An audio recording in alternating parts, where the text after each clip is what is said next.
All welcome back to my channel. எல்லாரும் ஹெல்த்தியாக சாப்பிட்டு ஆரோக்கியமாக இருக்க ட்ரை பண்ணுவோம்.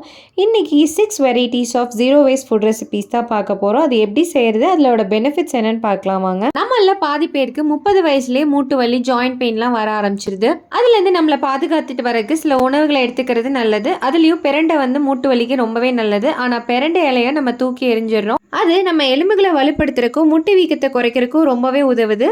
இனி நீங்கள் பிரண்டை வாங்கினீங்கன்னா அதில் இருக்க இலையை தூக்கி போட்டுறாம துவையல் செஞ்சு பாருங்க. அது செய்யறதுக்கு கடாயில் கொஞ்சமாக எண்ணெய் ஊற்று, கடலைப்பருப்பு, உளுந்து பருப்பு, மிளகு, வரமிளகா, 10 சின்ன வெங்காயம், 4 பல் பூண்டு, ஒரு துண்டு இஞ்சி, கொஞ்சமாக புளி, க்ளீன் பண்ண பிரண்டையிலையும் சேர்த்து நல்லா வணக்கிடுங்க. இல்லைனா நாக்கு கொஞ்சம் அரிக்கும். கூடவே தேவையான அளவுக்கு உப்பு, 1 கப் தேங்காய் போட்டு எல்லாத்தையும் ஆடினதுக்கப்புறம் மிக்சி ஜாரில் சேர்த்து அரைச்சி எடுத்தீங்கன்னா பிரண்டையில துவையல் ரெடி. அதுக்கு காம்பினேஷனாக பழைய சாதம் எடுத்துக்கலாம். கூடவே பச்சை மிளகா, 1 கப் சின்ன வெங்காயம், 2 கப் தயிர் எல்லாத்தையும் சேர்த்து நல்லா மிக்ஸ் பண்ணி எடுத்தா ஒரு பெஸ்ட்டான ப்ரீபயோட்டிக் அண்ட் ப்ரோபயோட்டிக்காக இருக்கும்.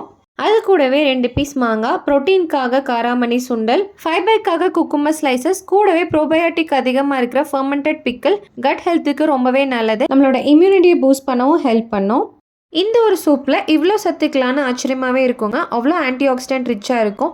யூரினரி ட்ராக் இன்ஃபெக்ஷன் வராமல் இருக்கிறதுக்கு நல்லாவே ஹெல்ப் பண்ணும். நெக்ஸ்ட் டைம் உங்கள் வீட்டில் கார்ன் வாங்கினீங்கன்னா இந்த கார்ன் சில்க் அப்படிங்கிற லேயரை தூக்கி போட்டுறாமல் சூப் பண்ணி பாருங்கள். உடம்புக்கு ரொம்பவே நல்லது. சாஸ் பேனில் 1.5 கப் தண்ணி சேர்த்திட்டு கூடவே க்ளீன் பண்ணி வச்சுருக்க கார்ன் சில்க் ஆட் பண்ணி அதோட பே லீஃபையும் சினமனையும் போட்டு நல்லா கொதிச்சு வந்தோன்னே வடிகட்டி எடுத்துக்கலாம். கூடவே தேவையான அளவுக்கு சால்ட் அண்ட் பெப்பர் போட்டுட்டு லைட்டாக லெமனை பிழிஞ்சு விட்டுறலாம். அதோட கொத்தமல்லி இலையும் சேர்த்து இறக்குனா கார்ன் சில்க் சூப் ரெடி.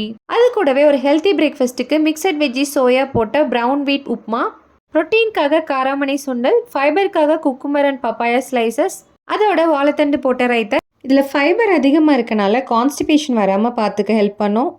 நம்ம எதை வேணான்னு தூக்கி போடுறோமோ அதில் தான் நிறைய பெனிஃபிட்ஸ் இருக்கும். அந்த மாதிரி முள்ளங்கி வாங்கிட்டு வந்தால் மேலே இருக்க கீரையை தூக்கி போட்டுருவோம். ஆனால் அதில் தான் vitamin A, C, K, calcium இருக்கனால உடம்புக்கு ரொம்பவே நல்லது. கூடவே ஃபைபரும் அதிகமாக இருக்கனால கட் ஹெல்த் அண்ட் இம்யூனிட்டியை பூஸ்ட் பண்ணவும் ஹெல்ப் பண்ணும். இதை வச்சு பொரியல் செய்யறதுக்கு கடாயில் கொஞ்சமாக ஆயில் ஆட் பண்ணிட்டு கடுகு, கடலைப்பருப்பு, வரமிளகாய் இங்கே ஆட் பண்ண மறந்துட்டேன். கூடவே கருவேப்பிலை, 1 கப் வெங்காயம், க்ளீன் பண்ணி கட் பண்ண கீரை எல்லாத்தையும் சேர்த்து நல்லா வணக்கி விட்டுறலாம். தேவையான அளவுக்கு உப்பு போட்டு கூடவே 1 கப் தேங்காய் பூவையும் சேர்த்து நல்லா மிக்ஸ் பண்ணி எடுத்தீங்கன்னா முள்ளங்கி கீரை பொரியல் ரெடி.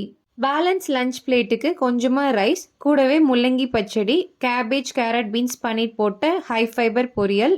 வெயிட் லாஸ்க்கும் சப்போர்ட் பண்ணும். ப்ரோட்டீனும் அதிகமாக இருக்கிற கொள்ளு துவையல். இந்த மாதிரி பேலன்ஸ்டான லஞ்ச் எடுத்துக்கிறதுனால ரொம்ப நேரத்துக்கு ஃபில்லிங்காகவே இருக்கும். இப்போல்லாம் சின்ன குழந்தைங்கள்லேருந்து பெரியவங்க வரைக்கும் கான்ஸ்டிபேஷன், மலச்சிக்கல் அப்படிங்கிறது ஒரு பெரிய பிரச்சனையாகவே இருக்குது. போதிய ஃபைபர் எடுத்துக்கிறது தான் காரணமாக இருக்கும். வீட்டில் பீக்கங்காய் வாங்கினீங்கன்னா தோலை தூக்கி போடாமல் துவையல் செஞ்சு பாருங்கள். ஃபைபர் அதிகமாக இருக்கனால கட் ஹெல்த்துக்கு ரொம்பவே நல்லது. இந்த துவையல் செய்யறதுக்கு கடாயில் கொஞ்சமாக ஆயில் ஆட் பண்ணி 1/2 ஸ்பூன் கடலைப்பருப்பு, உளுந்து பருப்பு, 1 வரமிளகா, 10 பல் பூண்டு, 10 சின்ன வெங்காயம் எல்லாத்தையும் நல்லா வணக்கி வாஷ் பண்ணி வச்சிருக்க பீக்கங்காய் தோலையும் சேர்த்து நல்லா மிக்ஸ் பண்ணிட்டு தேவையான அளவுக்கு உப்பு போட்டு கொஞ்சமாக புளி, 1 கப் தேங்காய் துருவல் எல்லாத்தையும் சேர்ந்து கலந்து விட்டு ஆறுனதுக்கு அப்புறம் மிக்சியில் கொரப்பா அரைச்சி எடுத்தா பீக்கங்காய் தோல் துவையல் ரெடி. அது கூட பேலன்ஸ்டான லஞ்ச் பிளேட்டுக்கு கொஞ்சமா ரைஸ், முருங்கைக்கீரை பொரியல், பீக்கங்காய் முட்டை போட்ட பொரியல், கூடவே புரோட்டீனுக்காக வேக வச்ச வேர்க்கடலை, 1 முட்டை, அதோட கருவேப்பிலை பொடி, முருங்கைக்காய் போட்ட சாம்பார். இந்த மாதிரி பேலன்ஸ் லஞ்ச் பிளேட் எடுத்துட்டு வந்தீங்கன்னா இம்யூனிட்டி நல்லாவே இன்க்ரீஸ் ஆகும். சிறு துருமும் பல்குத்த உதவும்னு சொல்லுவாங்க. அந்த மாதிரி இந்த குச்சியில் என்ன இருக்க போதுன்னு நினச்சி தூக்கி போட்டுறாதீங்க. இந்த முருங்கைக்கீரை காம்பில் ஆன்டி ஆக்சிடென்ட் அதிகமாக இருக்கனால பாடியில் இன்ஃப்ளமேஷன் ஆகாமல் பார்த்துக்கும். போஸ்ட்மார்ட்டம் மம்மிஸ்க்கு இருக்க கட் ஹெல்த்தை ஹீல் பண்ணுறதுக்கு நல்லாவே ஹெல்ப் பண்ணும். அதை நல்லா வாஷ் பண்ணிட்டு கடாயில் ஆட் பண்ணி கூடவே 1.5 கப் தண்ணி சேர்த்து நல்லா கொதிச்சு வந்தோன்னே ஸ்ட்ரெயின் பண்ணிட்டு தேவையான அளவுக்கு சால்ட் அண்ட் பெப்பர் போட்டு கொஞ்சமாக நெய் ஆட் பண்ணி எடுத்தீங்கன்னா முருங்கைக்கீரை காம்பு சூப் ரெடிங்க.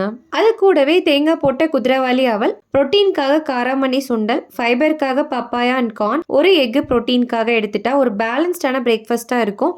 தண்டுக்கீரை வாங்கினீங்கன்னா இந்த பகுதியை மட்டும் தூக்கி போட்டுறாதீங்க. இதில் தான் சத்துக்கள் அதிகமாகவே இருக்குது. கூடவே அயன் கண்டென்ட் நல்லாவே இருக்கனால அனிமிக்கா இருக்க பர்சன் இதை அடிக்கடி எடுத்துகிட்டு வரலாம். ஃபைபர் நிறையவே இருக்கனால டைஜஷனுக்கு நல்லாவே சப்போர்ட் பண்ணும். கட் ஹெல்த்தை நல்லாவே மெயின்டைன் பண்ண ஹெல்ப் பண்ணும். ஸோ இந்த தண்டு வச்சு சாம்பார் செய்கிறதுக்கு கடாயில் கொஞ்சமாக ஆயில் ஆட் பண்ணி கடுகு, சோம்பு, சீரகம், கருவேப்பிலை, 1/2 கப் சின்ன வெங்காயம், 1 தக்காளி, வேக வச்சிருந்த கீரை தண்டு எல்லாத்தையும் நல்லா மிக்ஸ் பண்ணி விட்டுட்டு கூடவே வேக வச்சிருக்க தோரம்பருப்பையும் சேர்த்து கொஞ்சமாக புளி ஆட் பண்ணி 1/4 ஸ்பூன் மஞ்சத்தூள், 1/2 ஸ்பூன் மல்லித்தூள், 1/2 ஸ்பூன் மிளகாத்தூள், தேவையான அளவுக்கு உப்பு, 1 கப் வார்ம் வாட்டர் எல்லாத்தையும் ஆட் பண்ணி நல்லா கொதிச்சு வந்தோன்னே மல்லி இலை தூவி இறக்குனீங்கன்னா கீரை தண்டு சாம்பார் ரெடி. பேலன்ஸ்டான லஞ்ச் பிளேட்டுக்கு கொஞ்சமா ரைஸ், கூடவே ஃபைபருக்காக கீரை தண்டு பொரியல், பட்டாணி உருளைக்கிழங்கு போட்ட பெரட்டல், புரோட்டீனுக்காக ஒரு எக், கூடவே பெரண்ட துவையல். இதோட ரெசிபி வேணும்னு நினைச்சீங்கன்னா எஸ்னு கமெண்ட் பண்ணுங்க. இந்த வீடியோ யூஸ்ஃபுல்லா இருந்துச்சுன்னா உங்க ஃப்ரெண்ட்ஸ் அண்ட் ஃபேமிலி ஷேர் பண்ணிட்டு இந்த மாதிரி ஹெல்தி ரெசிபிக்கு நம்ம பேஜை ஃபாலோ பண்ண மறந்துடாதீங்க.